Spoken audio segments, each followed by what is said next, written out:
Hey Lamphere, how's it going? As many of you guys may know, February is Black History Month, and we're nearing our Black History Month play. So today we're roaming the halls and asking people what African American person has had the most influence on them. So let's see what happens. Black History Month, right? So we're out here asking people like what African American has had the most influence on like you. Well, that's easy for me. Martin Luther King Jr. has always been I've always been a big fan. I love his speeches. I love his rhetoric, the way he writes, everything he did for not just African Americans, but for the whole country. So MLK, my man. Thank you, Mr. Telma. Yep. Yeah. Mitch, are you aware that this month is Black History Month? Yes, sir.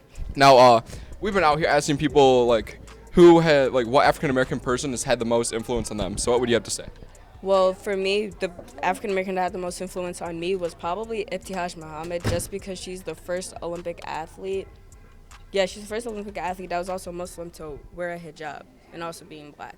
She was Muslim and African American. Yeah, and she wore a hijab. Very cool, thank you.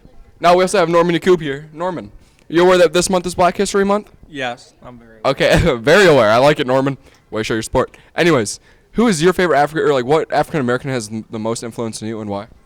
I'd probably say Marcus Garvey because when he came to Harlem, he sort of brought the affirmation, that black affirmation and black pride, like no other black African American did. So I think it's him. Thank you, Norman. Thank you, guys. Reid. Are you aware that it's Black History Month right now?